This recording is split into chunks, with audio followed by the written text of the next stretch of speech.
all these baby boomers that knew how to do plumbing and carpentry and all of that stuff, they're aging out and nobody's taking their place. Working in the trades is not worth it. I've got an experiment I want you to do.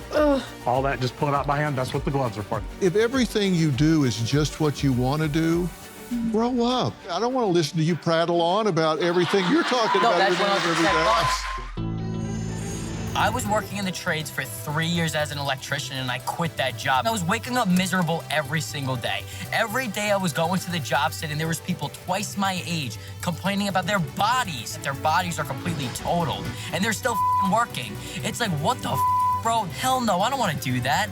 Bro, open your mind. Well, joining us now is 22-year-old Mikey, who you just heard from. And also joining us is Ari, an owner of a successful law firm. He says to be successful, young adults should be pushed to get advanced degrees, not be plumbers and coal miners. You're an electrician. I was, yes, for 3.5 years. You could wire stuff up. Yep. All that. Yep. Did you make a good living? I wouldn't say that, no. I was using that entire paycheck until that next paycheck came. So I didn't really have the control that I wanted and the money that I wanted, because every paycheck that I had went right to bills and right to living expenses. Yeah. Did you not make the money you wanted to make because you weren't good at it? You didn't go up the ladder and do everything you needed to do to be entrepreneurial because you didn't love it? Or could you have done better? Well, yeah, I mean, if I wanted to go through that path of working those 40, 50-hour weeks, I could definitely do that. But I saw that I didn't really want my life to be like that. You know, I kind of wanted more time to do what I want, when I want, instead of being locked down to a job just so dedicated to money. Like, money is the only thing that everyone worries about. Yeah. You know? Now, Ari, you work a lot, right?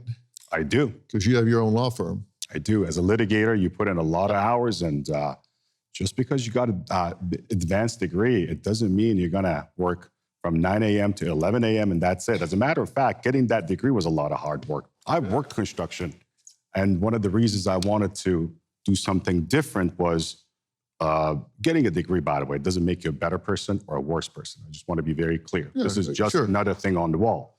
But it gives you a certain set of skills. And those skills statistically show that as a group, you have better chances for better income, better quality of life, and a better life for the next generation. Now, if you want it easy, never going to happen. So if you want to just sit home and click, click, click, not going to happen. Well, that's true whether you're in the trades or whether you have an advanced degree. Easy is not the way to get where you're going, right? Exactly. You're going to have to put in effort and work. But you're saying you want to work less hours, choose the time that you work. Yeah, it's not anything of doing less work. It's still work, but it's on my own time, when I want to do it, location, freedom. So I can work anywhere. That's why I pursued online business, because I can be my own boss, I can live the life that I want, and I can do what I want whenever I want. Are you making more money that way? Yes, I am. Than you were the other way? Yes. Yeah. So that's working for you. Yeah, it's working. It's just a lot of people wouldn't say it's working. A lot of people say it's lazy. But in reality, I work every single day. I work 7 days a week, but it's just different type of work that I'm passionate about because I can do the things I love. That's the main thing that I see. My main message out there is that time is more valuable than money. Numbers, they don't lie. Numbers show that you have higher life expectancy the better your education is. Give you an example.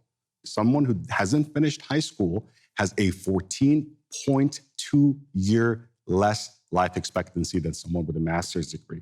It wasn't always this bad, by the way, and it's going to get worse and worse. These industrial jobs, blue-collar jobs, great jobs, honorable men and women working hard, not every one of those jobs is going to be here.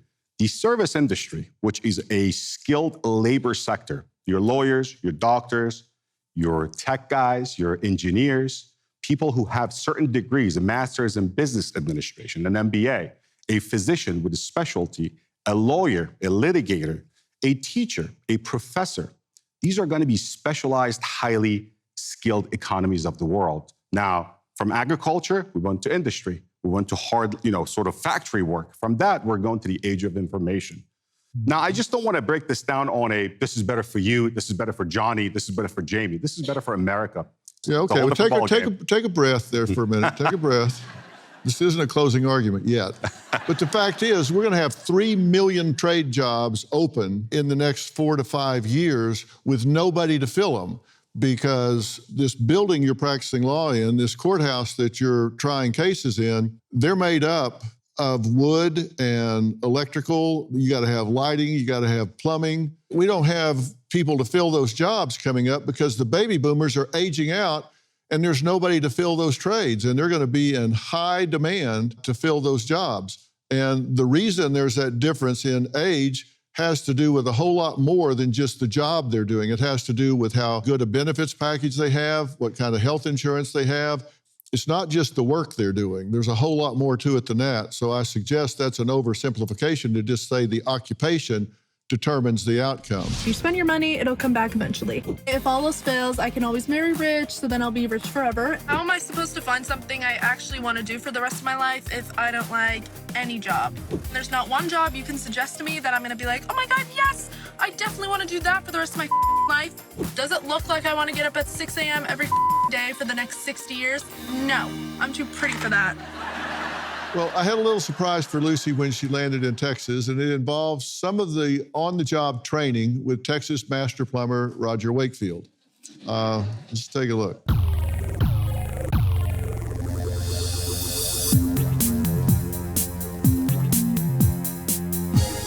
Before we get going, we have a message from Dr. Phil that we want you to watch, so take a look.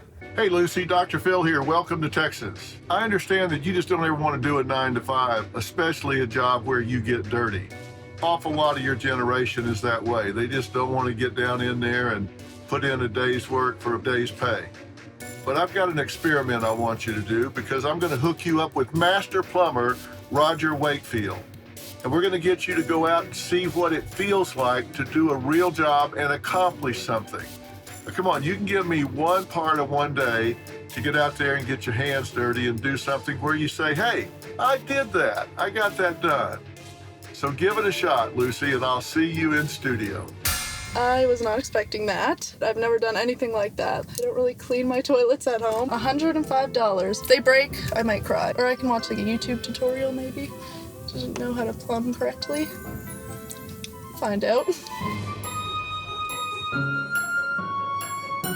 Hi there. Hi, I'm Lucy. Lucy, I'm Roger. How are Nice to you? meet you. I'm good. Dr. Phil told me that you wanted to do some work today. But first, you're going to want to change clothes, okay? Come on back and meet me out here.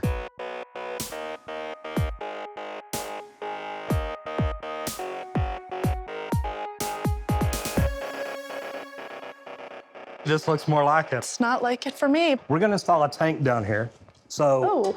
I need a hole dug. I've got some safety gear for you.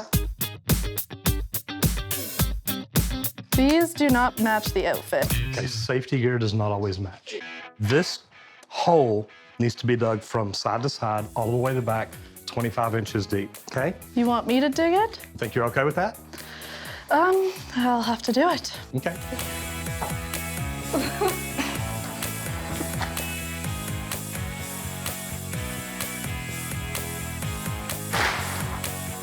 I think I'll stick to the gym. So look at this other thing. Sounds good. Can't be worse than that. See, we got a toilet in here? Okay. Oh. It's got a little clog in it. Oh. So just open the lid, take a peek at it, and I got a bucket here for you to look. Ew. It's okay, you can handle it. Oh my gosh. Just raise the seat up. Ugh. So all that, just pull it out by hand. That's what the gloves are for.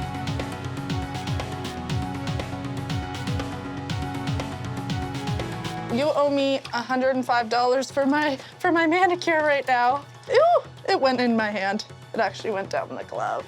It's good. I got it all. I can't even get anything else. It's good. Are you ready to go ahead and fill out the job application? No. I'll tell you what, you really did pretty good today. Well, thanks. Your nails survived. I know, right? That So, was my number see? one priority. So after being here today, do you have a little more respect for people in the trades? I do have way more respect for what their jobs are like. It's hard work, but I hope I'm never back here ever. Oh, yeah. All right, now, Lucy, you say the whole experience wasn't that bad, right? I mean, you got Yeah. something done. Most definitely, it was a good time. I felt really good. I mean, I always had respect for blue collar workers, and I'm never going to be back, but yeah, it was a good time. Yeah, you're not going to sign on. No, I was thinking about it, but no. What's your attitude about people that do that kind of work? It's not for me, but I think that if you can make money doing that and that's your passion, that's wonderful, but it's not my passion. Yeah. When she was picking up that stuff out of the toilet bowl, why would anybody want to go and do that for a job? With all the opportunities that we have nowadays, you don't have to do that type of work to make money, you know? If everything you do is just what you want to do, grow up. Be right back.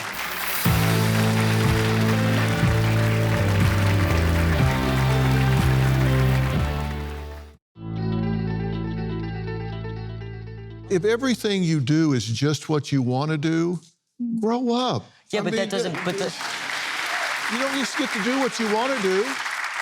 that doesn't make any sense to me because we all have one life. Why aren't you going to wake up and do what makes you happy every single day? You don't get to do everything you want to do every minute of every day. I don't want to listen to you prattle on about everything you're talking about every minute of every day. No, I know. No, sometimes you do what you want to do. Sometimes you do what you need to do. 100%, but that's with everything in life. But why would you do something that you hate the majority of the time? You shouldn't. I think when you grow up a little more and get married and have your own children and you're spitting this at them. I wouldn't be spitting that at them. And you're telling them you don't have to do what you don't want to do. You don't follow your dreams. Just follow your dreams. You know what I'm going to tell them to do? Yeah, but how are you saying follow your dreams? I'm going to tell them to follow me because I'm their leader when they're in the home. You know? Okay, and I'm going to teach them to work hard. But at the end of the day, my father... No, but hold on. And I'm going to say this. Everyone in this room, we're all somewhat entitled. We live in America. Yes, 100%. And we all have some sort of entitlement. Yes. But right, wrong, or indifferent. You take your kids to Guatemala to build homes, to learn a strong work ethic. I mean, you're teaching them, to give back. That's some of the value system that you're teaching, right? Yeah. Some years back, my brother's been a big part of this. He's my partner and everything. And we've got an awesome group with Little Lambs International. And we're building an orphanage home. And we bring the kids. My 9-year-old has been 8 times, 8 years in a row, other than COVID. That's cool. And we bring them down there primarily to help, but at the same time, it serves another purpose. Like they see how the rest of the world lives. Yeah, well, they see that you can't just be handed everything and do what you want to do. There's 5-year-old kids carrying bundles of sticks that are 30 pounds through the mountains just to cook their food at night. Yeah, they don't get to choose. They don't get to choose what they want to do. Exactly. So that sense of entitlement, that's got to go in this country, or we're all going to fail. That's one of the definitions of maturity that I learned a long time ago. Maturity is when you learn that sometimes you do what you need to do instead of just what you want to do. If you've got a child sitting at a table and you say, well, you need to eat your vegetables before you eat your dessert, and they say, well, why? Why would I do that? Because I don't want to. That's because they haven't learned yet that you do some things in order to have access to other things. Mm-hmm. And there's a whole generation that hasn't learned that because their parents have made it possible for them to do just what they want to do. There's a reason that employers today say they'll do it themselves before they will hire somebody that's Gen Z. They say those are the ones they fire first, they hire last. They just simply aren't willing to do what they need to do to make a business work. And these jobs can provide a lot of families a decent living. If you look at average income, construction managers, $112,000 a year. Truck drivers, over $100,000 a year. Elevator, escalator installers and repairers, $100,000 a year. Power line installers and repairers, $78,000 a year. And these are averages. These aren't people that really bust it. One of the things that I talk about is consequential knowledge. If you want to survive in this life, you figure out what you love. Find something you're passionate about. And if it's important to society and you develop vertically in that job, in that skill set, then it's something society needs. You're consequential. And consequential knowledge is something they can't replace you by noon tomorrow. Pushing a broom is honest work. Nothing wrong with it.